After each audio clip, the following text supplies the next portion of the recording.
Hi guys, my name is Bhairav Deep Singh Shekhawat. घर पे पता है क्या नाम है? मुन्नू. मुन्नू? कभी 5 फुट 6 इंच का कोई भैरव दीप सिंह शेखावत देखा है? 5-6 का तो मुन्नू ही होता है. And I did my schooling from St. Xavier School.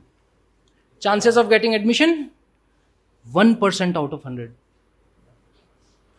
जो सेलेक्ट हुआ था ना यूएसए में बढ़िया कमा रहा है. मुन्नू इल्ला है. मेरा क्या एडमिशन बास्केटबॉल के थ्रू हुआ था. अब मैं आपको प्रोसेस बताता हूँ थोड़ा.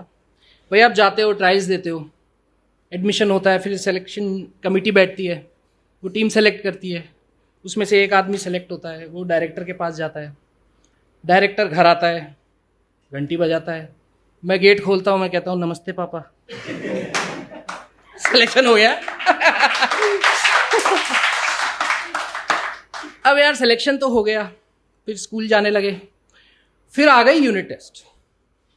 अब क्योंकि मेरा एडमिशन बास्केटबॉल के थ्रू हुआ है तो मेरे से बास्केटबॉल के क्वेश्चन पूछे जाएंगे.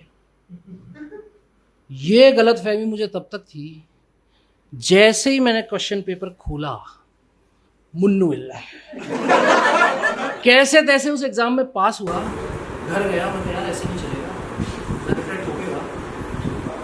फिर मैंने पढ़ाई की. मैं 9 बजे बैठ गया पढ़ने, सुबह 6 बजे तक पढ़ता रहा. एक हाँ वो नहीं, आगे सुन. आगे सुन, पता लगे. 107 पेजेस की बुक 6 बजे तक खत्म कर दी. 6:05 में रियलाइज हुआ 106 पन्ने तो याद ही नहीं है. 6:15 पे 21 फर्रे बनाए, चला गया एग्जामिनेशन हॉल में, बिछाए, बैठ गया. मैं जैसे ही बैठा इतनी देर में प्रिंसिपल आ गया. अब 51 बच्चों की स्ट्रेंथ में से 50 गांडू खड़े हो गए, मैं बैठा हूं.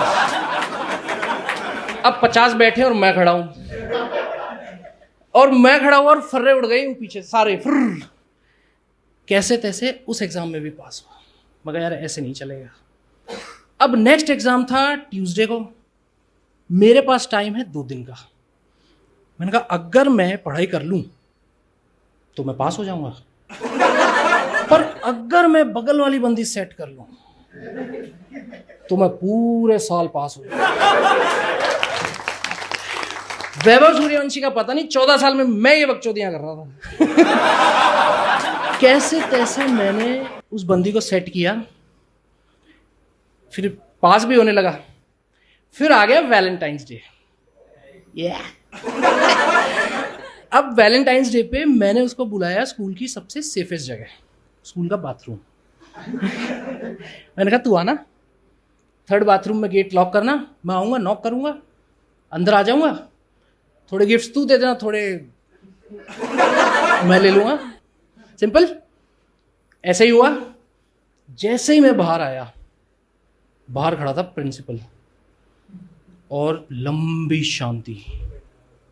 एग्जैक्टली ऐसे, यही रिएक्शन था मेरा. अब 5 मिनट तक वो मेरे को देखे, मैं उसको देखूं, प्रिंसिपल लड़की को देखे. अब हमें ये नहीं समझ में आ रहा कि ये मेरे साथ ऑफिस जाना चाह रहा है या मेरे साथ बाथरूम जाना चाह रहा है. क्योंकि अगर ये मेरे साथ बाथरूम जाए तो मैं जिस सिचुएशन में था उससे मैं बच सकता था. डर तो होता है पर बच जाता. उसने कहा follow me in my office. मैं कहा गए. भाई पापा को बुलाएंगे, स्कूल में यार मेकआउट करते हुए किसी बच्चे को पकड़ा है. अब जैसे ही मैं ऑफिस पहुंचा, वहां बैठा था मेरा कोच.